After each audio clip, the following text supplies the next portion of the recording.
we begin the second quarter. The Bears lead the Cowboys 7-0, and they take over from their own 42.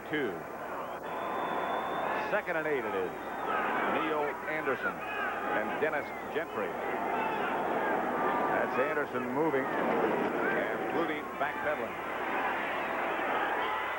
For Anderson, touchdown. Chased by Bates. Flutie got it there. If you don't believe he's got a good arm, check this one out again.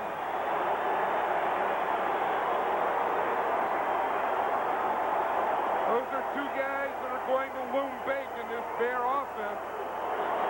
One is Anderson. Watch him. He's out there. He's out there.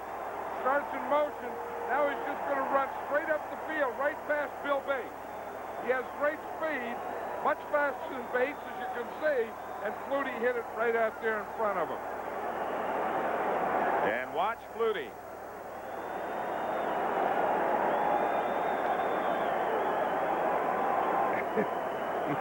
He's running down there faster than Bates was covering Anderson. He's got good speed, too. And a good wing.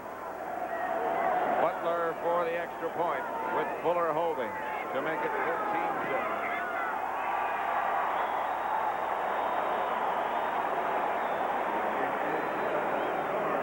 Flutie headed back to the sideline, and look at Mike Ditka. That's the other side of Ditka. A little hug. And the head turned away. Let's watch the play again. This is different. Look, they have two wide receivers out here. This is Anderson. He's going to start in motion here, come up, get man-to-man on Bates, run right by him. Flutie sees it all the way and gets a touchdown. See, they start out there in a tandem, like an I formation. Here comes Anderson. There comes Bates. There goes Anderson. There stays Bates.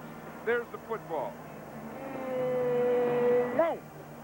Flutie threw that ball from his own 34. Anderson caught it at the 10. So the strength of his arm should no longer be in question. Strength is not one of his weaknesses. I like that. There's a guy who has a weak one now, but has been the heart of this team, the Chicago Bear team last year, and of course led them to the Super Bowl. And I've always felt that the league needs more Jim McMahons. Of course, he had the surgery this week in Los Angeles. He flew in for the game today. He's going to fly back to Los Angeles, start his rehabilitation.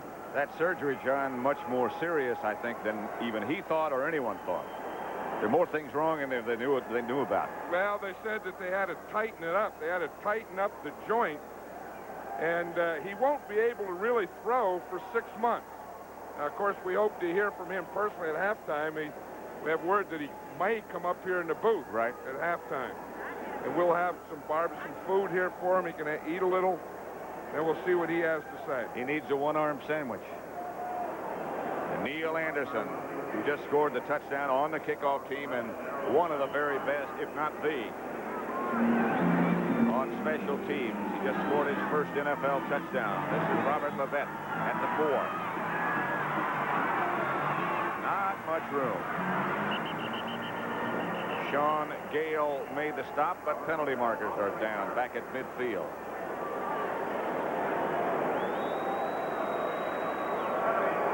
Next week, of course, the playoffs start. The wild card game, we don't have a time yet, but the Rams will be at RFK Stadium to face the Redskins. So just check your local listing for the time that begins. I know one thing. I know Joe Gibbs has to be happy that his team came back today. Remember, we had him last week against Denver. After he lost to the Giants, he wanted to get back on that track going into the playoffs. He didn't against Denver, and he was down 14-0 today to Philadelphia, and they came back and win that one. Ernie Stotler over on the sideline talking to two of his longtime defensive line outstanding members, Randy White and Ed Jones. Now that the Buccaneers have lost and did to St. Louis today, that'll be the drafting order next spring. The Bucs get the first choice. Indianapolis would be next. Green Bay, San Diego, and then St. Louis. And everyone assumes that #1 choice will be Vinny Testaverde. That's Dorsett skipping out to about the 30. Picked up 3 yards. William Perry. with Dorsett in his arms. It has to be a disappointing year for the Cowboys that, that are so used to winning, so used to going to playoffs that when it gets around Christmas time, you're always thinking that, well, we got the playoffs next week or the week after, and here, this is the last game, and it's all over, and they all go home. And Steve Pelluer is now in at quarterback, 2nd and 7. Pelluer back to throw. Outside to Walker. Walker steps out of bounds at about the 35, a pickup on 5, and they still need a couple for a first.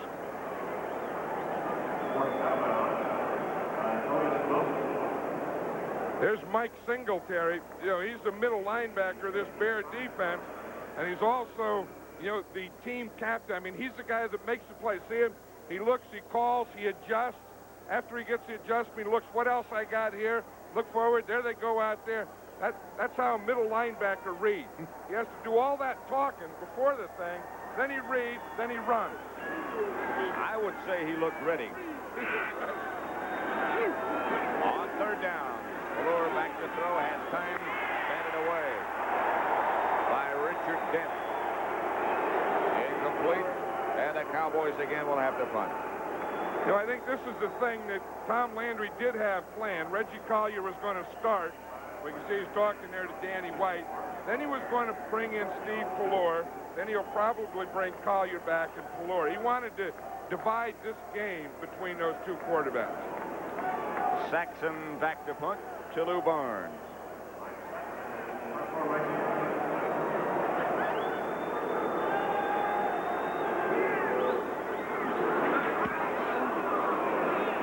Kick again by Saxon. Barnes at his own 16. Gets away from the first Cowboy down. And is knocked out of bounds by Jesse Penn. So with 13:45 left to play in the first half, the Bears lead the Cowboys 14-0. It's been a long time since they scored against Chicago. Texas Stadium, the home of the Cowboys, Irving, Texas, where the Bears lead 14-0 with 13:45 left to play in the first half. 5 turnovers. Payton scored on a 1-yard run, and Flutie hit Neal Anderson with a 58-yard touchdown pass. That's the way it is. Flutie back to throw again. Going for Gault. Intercepted by Fellows. Gault looked one way, Fellows looked the other way, and Fellows came down with it. I think that was one thing the Bears wanted to do, is work on Fellows. They've had other teams have had some success against Fellows lately, but not on this one. When the ball was just thrown short. I don't know, had he gotten that one out in front of Gault, it would have been an interesting play. They wouldn't see why he didn't get everything into it. There's Jeffcoat coming. You see, and he had a duck. He didn't get a chance to really step and follow through. Like he usually does. Right, and I think just that rush of Jim Jeffcoat was enough to cause the interception. Both teams with 3 turnovers. Dorsett is the lone setback.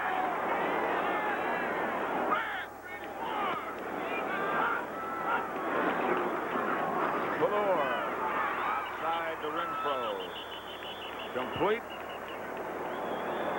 4-6. Bestie Jackson, the defender. I think that was one of the things that I'm surprised the Bears really aren't going to the run a little more. That they're number 1, as we talked about, in run offense, and that Cowboy defense is 23rd against the run. So you look at a statistical matchup, you think that would be a pretty good one.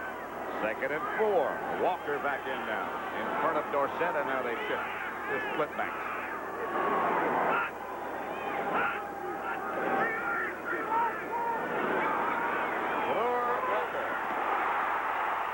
By Duerson.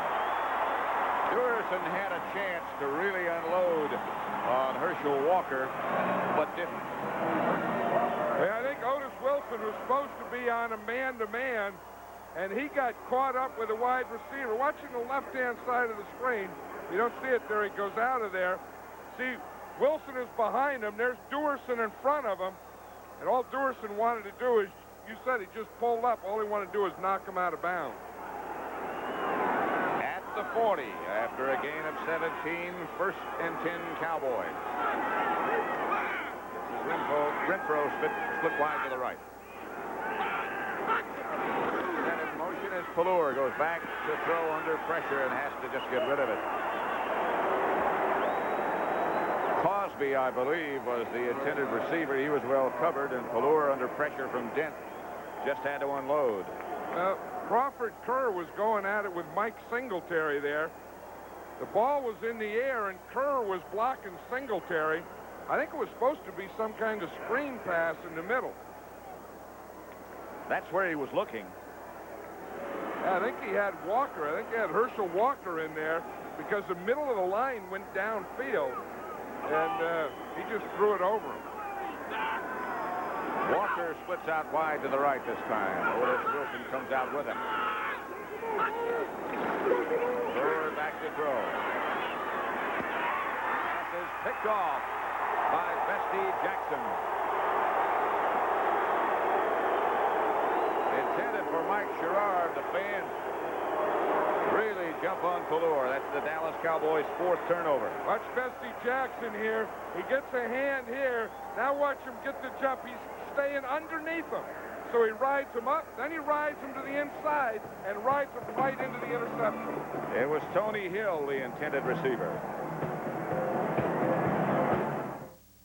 I was going to say, but here's the interception again. Here's Bestie Jackson out here. Tony Hill comes off the line. Now Jackson can hit him and play underneath him as he goes in the end because he has a safety in here behind him. So he can play short and underneath. And that's why he gets the interception. See, he's inside. Now he runs underneath him. The reason he can be underneath is because of the safety behind him deep. We come back with Gentry in motion and Payton the ball carrier. Caught from behind as he looked upfield by Mike Hegman.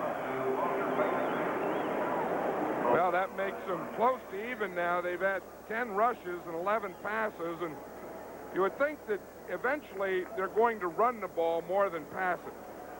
I think when you have, guys like Walter Payton, Matt Suey, and then you got Calvin Thomas, Thomas Sanders, the rookie Neal Anderson, I would think that somewhere this team should be more overbalanced towards a run. Right now they have Calvin Thomas in the backfield with Payton. First down Bears. Ball's at their own 38, and they give to Thomas, and he caves in the whole defense and picks up about 5, maybe 7. Randy White was the first man to make contact with 235-pound Calvin Thomas. Well, the one thing about the Bears is they have a good offensive line. If we look at Randy White there, this is the first year, and since I can remember, that he hasn't been in a Pro Bowl.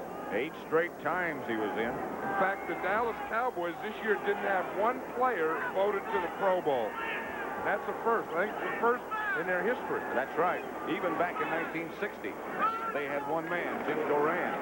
Calvin Thomas blasts straight ahead again and into Cowboy territory. Stopped by Bates, but another Bear first down. They're running right in there on that left side behind Mark Bortz and Jim Covert.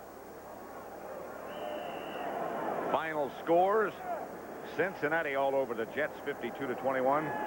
Cleveland 47-17.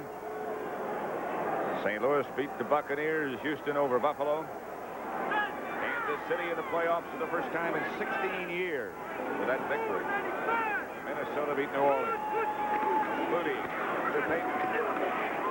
Left side, 2 yards, penalty flag. Randy White to stop. Excuse me. They have some good battles going down there in that left side. That's the 3rd straight play. They ran in there behind Covert and Bortz against Randy White and Jim Jeffcoat. Let's watch it here in the left side. Boom, they take off, tie into each other, get the movement, get it going backwards. Randy White gets off the block of Bortz, is able to get in the tackle. In motion, first down.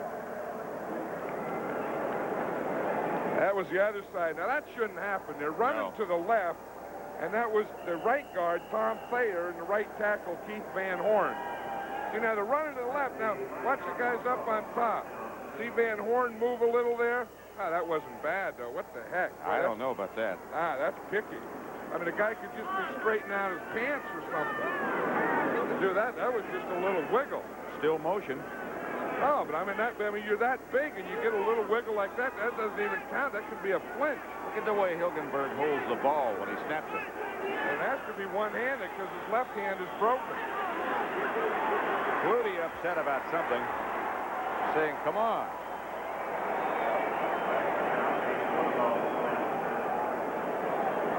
I think what they're going to say there is maybe it's what you said when Hilgenberg shifted it from the up to the other thing. He got a penalty last week for that. Interrupted the 30-second clock. Start over again. No penalty. Start over again. No penalty. That meant nothing. That's Hilgenberg there, 63. The cast on his left hand. That jersey way down. You know why it's down so far? He has one of those buttons underneath where the back comes and the front come and it meets underneath, and he buttons it together. Looks like it could be painful. Payton around the right side. Out of bounds in front of the Dallas bench. Hegman and Lockhart. Yeah, you can always tell what you think about a center when you pull him.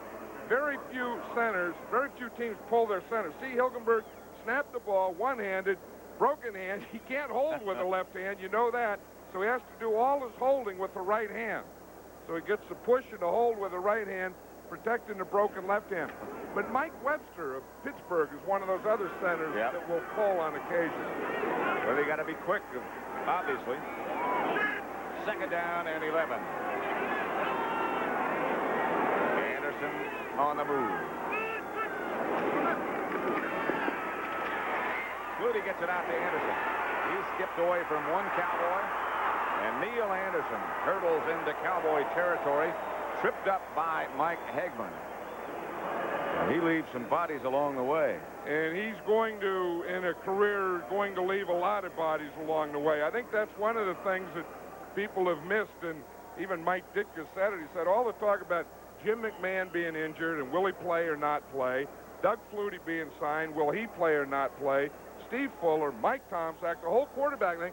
He said they've missed a little. We're getting Neal Anderson in there, and we're getting Thomas and Sanders and doing some different things that are going to be pretty good. And don't forget Gentry, who's certainly a weapon, too. Cowboys showing a big rush. Then they back off as Flutie comes out of there.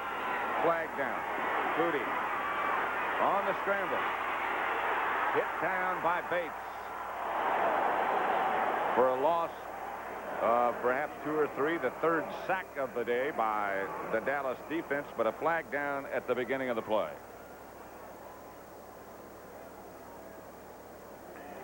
Against the Bears.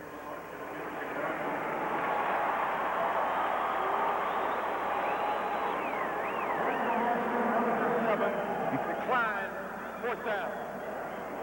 Mike Ditka's not one to hide his feelings. No, he isn't. But he's dressing better. Yeah. So Maury Buford goes back for his third punt. Banks back deep for the Cowboys.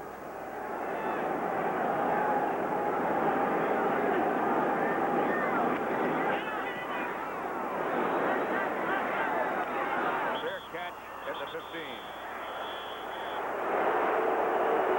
And the fans don't like that choice. A 31-yard punt by Buford. And the Cowboys will take over at their own 15-yard line, trailing by 14.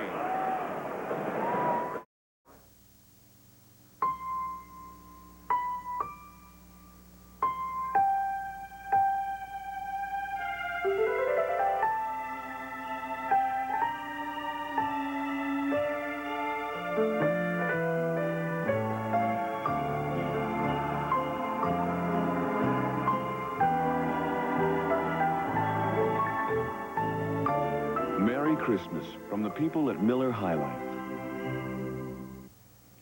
Pasadena, another Super Bowl, and I'm out for the season. No Miracle Whip. I can handle it.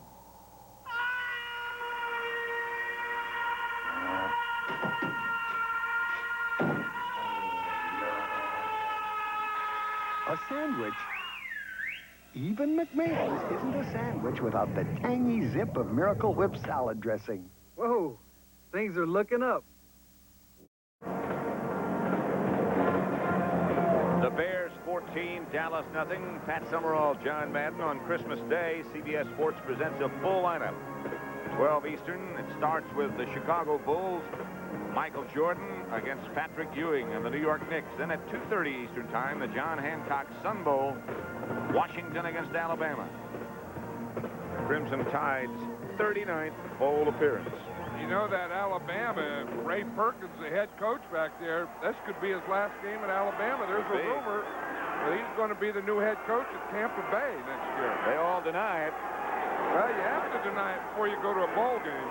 But it is a possibility. Down goes Pelluer in the arms of Richard Dent. He just started to look up. There's another guy who's mad that he didn't make the Pro Bowl. Maybe he'll make it today. This will be for all Madden. It's too late for the Pro Bowl, but Dent with plays like this, did you see him on 2-and-A? He started upside, then he brought his left hand in, then he went inside. Started him up the field, and banged him to the outside and made the move inside. He is quick. That's an all-pro rush there. 2nd and 20. Pelluer has Walker and Dorsett behind him. Hampton moved, got back. Hard in motion. Pelluer hands off to Dorsett, and Dorsett's got some room. One more tackle, and he could have been off for another record. You know what that play reminded me of? Remember a few years ago, the same position, the last game of the season against the Minnesota Vikings? Tony Dorsett ran that play 100 yards. And they only had 10 men in the field, but it was a draw play. Just off like the goal line. Same play, same size. But they didn't tackle him out here. They missed him, and he ran the length of the field. That's why I said he could have been off for another record, although that wouldn't have been 99 yards, but the other one was. It did look just like that, though. Well, what Tom Landry thought, a few years ago, we were in the same position. Let's run this play. That year, they made the playoffs. This year, they won't. First down. They do get some breathing room, and Pelluer to Sherrard, who hangs on. And that'll be another first down. Richardson on the stop. A gain of 11. 6:15 left to play in the first half, and the Bears lead it 14-0.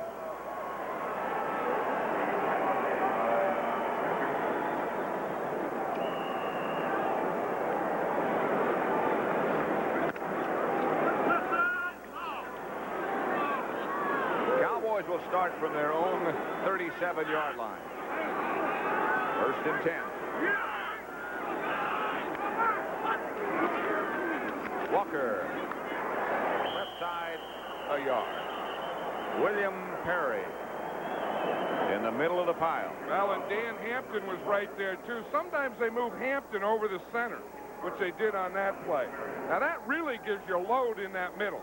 Watch Hampton. He's over the center. Perry's right next to him. Now, how do you run between those two guys? Perry starts inside, Hampton starts outside, and they converge. Boom. And you got to go through it. You know, remember like that thing in the fun house? Two things go around like this, and you got to try and go through it? Hard.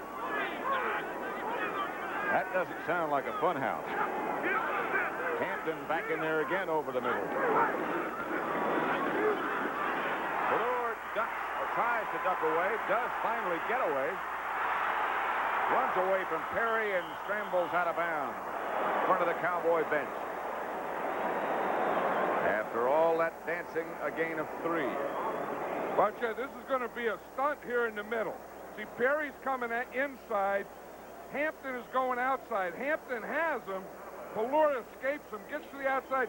Now watch Perry come jogging down that line of scrimmage. He was going pretty good. He let up there a little at the end, but he made Pelluer run that ball and get out of bounds. I'll tell you, for a big guy, you know, for a big, heavy guy, he moves pretty well. You think he had it turned on?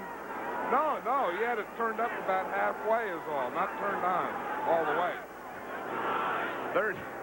Third down. Bears on a blitz. Pelluer to Tony Hill. That'll be enough for a first. Lesty Jackson, the defender, but a gain of 9. The diving catch by Tony Hill. One of the things that the Cowboys are trying to do is work on Vesty Jackson out here. Of course, we know that when he ran an in the time before, Jackson got the interception. That time, Tony Hill did the same thing. Let Jackson play that inside, and then he ran an out on him. First down, Cowboys. Right at midfield, they trailed 14-0 to the Super Bowl champion Bears.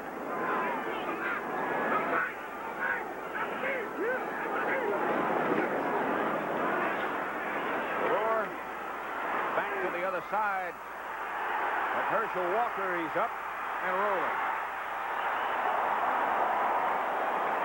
Well conceived. Walker fell down, still made the catch. Fensick made the stop, but a gain of 7. You know, what a game Herschel Walker had last week. Remember, 292 yards. Here, this is a trick play. Roll right, screen back left. Roll all the way out to the numbers, throw it all the way back to the left with the line out in front on a screen pass. You know, had that been a real good pass, they had pretty good blocking out of there. That could have been a bigger play. Second down and 3. Walker did a remarkable job to catch him and then get back into the action. Fensick came up, jumped, and the flags again come flying. Hey, this Bear defense has kept Walker pretty much under control today. He's had 3 catches for 29 yards and 4 carries for only 3 yards. False start, number 68. False start. Crawford Kerr's number 68. Well, this is a good defensive line, tough guys, and he's playing against Steve McMichael, and you know, you want to get every little advantage you can. That'll be 2 big old hogs down there. Oh yeah. You get Crawford Kerr going against Steve McMichael. They know about pickup trucks. Yeah, those are 2 tough guys that'll wear a cap and Muddy feet. yep. Second down. Pelluer has to take off with it and does. Stopped by Fensick. A gain of 4. That'll bring up a third down situation. Just under 3.5 minutes left first half. Tom Landry giving the play to Danny White, who was signaling in. Steve Pelluer. A lot of stuff there. Yeah.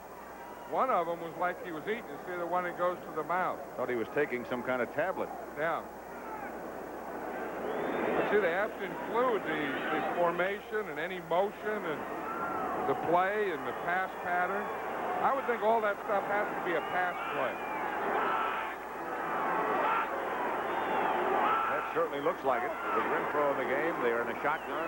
Dent is away from the blockers and down in the arms of William Perry goes Pelluer. Dent and Perry, the 3rd sack. Yeah, well, Perry's going to get credit. It was Dent that did it. Watch this. Dent's going to come from here. He makes Pelluer step up. When Pelluer steps up, he steps right in here to the fridge. But Dent is the first guy. He's the top guy coming from the outside. Right there, he's free. He makes him step up. He steps up right into 72. That's what they call flushing out.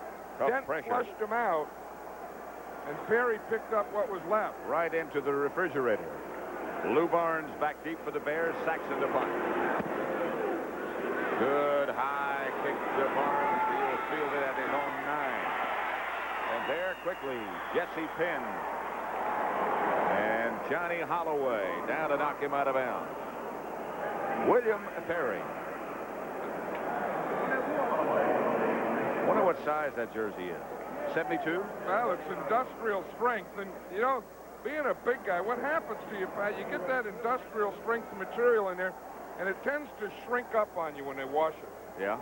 I've noticed that. The thing, you know, that is shrinking up on the fridge a little as the season goes on. Although I think his blue one, this one, I think is bigger than the white one. I think the white one has shrunk more than this one. You think that the jerseys shrink more than he grows? No, that's no. As a big guy, you always do that. Your clothes always shrink. You never gain. True. Pitch back to Suey by Bates. A gain of 4. That'll be the notification that there are only 2 minutes remaining in the first half. And the Bears lead the Cowboys 14-0. 2 minutes remain in the first half. The Bears lead the Cowboys 14-0 as you look up through that now famous hole in the roof at the Slice Blimp.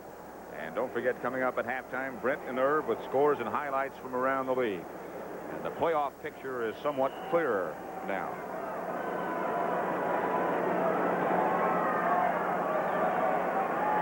Second and 6. Pat Summerall, John Madden. And we're at Texas Stadium. Doug Flutie at quarterback for the Bears with Walter Payton and Matt Suey behind him. Flutie with time. The middle.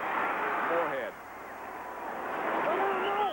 Fellows and Hegman wrapped around Emory Moorhead. 14-yard gain, Bear first down. Yeah, I think that was an interesting thing, Pat, where people say Flutie being too small, and you don't throw over guys. Watch him how you throw between lanes. You see it there? You don't throw over anyone. You just find an open lane, and that's where you throw. On first down, Flutie goes back again. Flushed out of the pocket, gets away from Jeffcoat. Chased by White, incomplete. In the direction of Ortego. Covered by Everson Wall.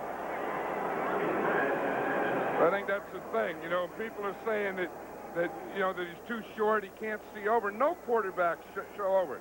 Here's what he's done. He's had 15 pass plays. Because of the rush and trying to find a lane, though, he's had to leave the pocket 6 times. He left 6 times, and of those 6, he got the ball up. He threw 4 of them. One was a big one to the tight end, Tim Reitman, and then he was sacked 2 times. So just about half the time that he goes back to pass, he's being flushed out of there. 1:21 left to play in the first half. Bears leading 14-0. They've got the ball at their own 28. Flutie again retreats the pass. Trying to throw a screen pass to Payton. Flutie off on the move, and he's quick. Doug Flutie down at the 47-yard line. First down, Bears, a 19-yard scramble and a timeout signaled for by Doug Flutie. He gets it all the way up to the 47-yard line. First down, Bears, a minute 5 seconds left to play. They have 2 timeouts remaining. 14-0. Bears over Dallas. Minute 5 left, first half. Bears have 2 timeouts now. What's their strategy, John? Well, I think the thing that they have with the 2 timeouts, they have plenty of time. They can still run the ball. They can throw the ball and throw it inside and take the timeout because they have the 2. So I think the first thing you think of when you're here at midfield is get the ball down to the 30. In other words, pick up 20 yards first to get you a field goal. Then when you get that, then you go for the touchdown. Keith Van Horn, one of the outstanding offensive linemen for the Bears, limped over to the sideline. So he's out of the lineup right now. Place taken by Bortz, I believe. Payton batted it in the air. Becker, I beg your pardon, took his place.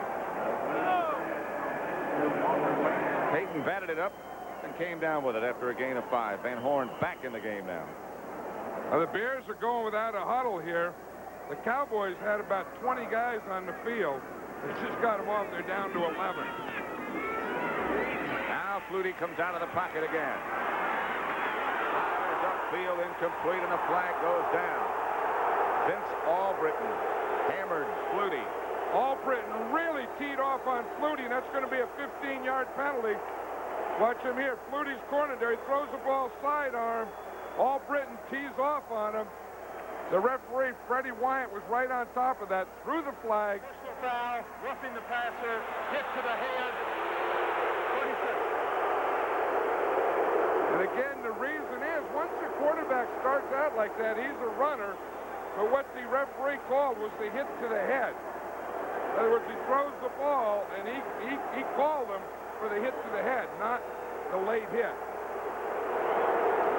So that's the first down, stops the clock. By the way, it was Paul Blair who had replaced Van Horn. Van Horn is back now.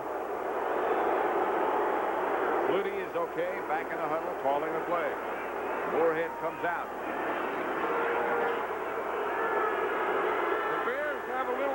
decision here. They had 13 guys on. They finally got Stewie and Moorhead out. Flutie's got to hurry. The 30-second clock down to 4 seconds now. They'll get the play off. Flutie out of the pocket again. In zone open is Gault. Touchdown. That's what a Flutie can do for you.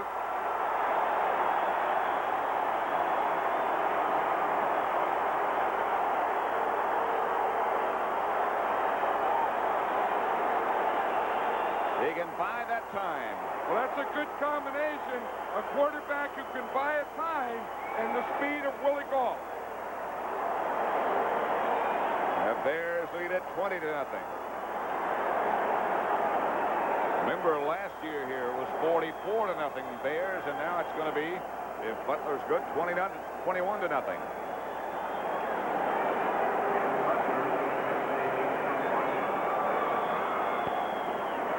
Fuller holding. Butler for the extra point. Here comes the yellow flag again. Looks like the Cowboys moved. You know, this used to be a free penalty where the defense could just tee off.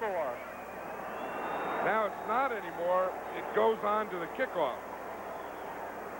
Because, see, Butler won't take it. He's practiced from the ball being spotted on the 2 and the holder back 7 yards. So that's a 9-yard thing for him.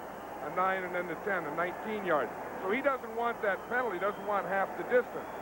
So they just leave the ball right there on the 2.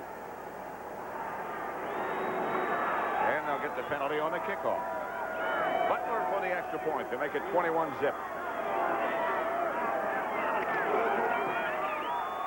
And good, and it's 21-0. The Bears over Dallas. Here's what did it. This is what Flutie can do. By the time he starts back, he looks, he feels the pressure, although he really had pretty good protection. Now he's able to come out to the left side. Now he can see the whole field. And this is what he sees. Okay, now watch while he's scrambling. Gault just starts, then he's able to come across the field. Then because he's scrambling, he goes back, and he gets all the way behind the defense and into the end zone. But see, the thing that Flutie could do by not staying in the pocket, by getting outside, that gave him a full vision. Flutie's second touchdown pass of the day. The other a 58-yarder to Neal Anderson. That 33 yards to Willie Gault. And Walter Payton got the other one. And so the Bears lead 21-0.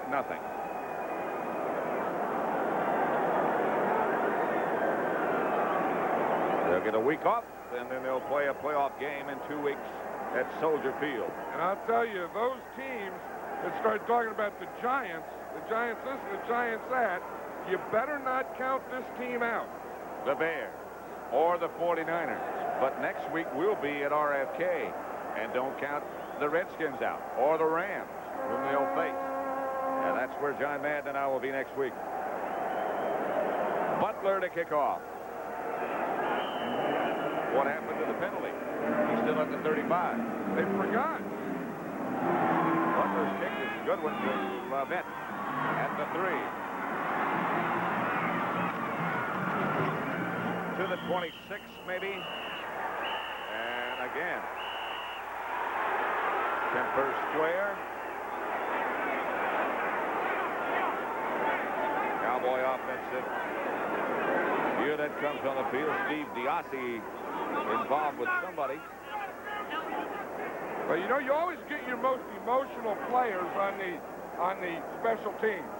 Guys like Steve Diassi, those are always the guys, you know, those feisty, fighty guys like that. So you find that, you know, it's been a frustrating year for the Cowboys. You get guys like that, and there's always a little extra going on. Cowboys start at their own 27. First and 10, 17 seconds remain in the first half. Pelluer to Dorsett. Left side and nothing. And that should take care of the first half. Dewerson up to make the stop. They'll head for the locker room. That's the end of the first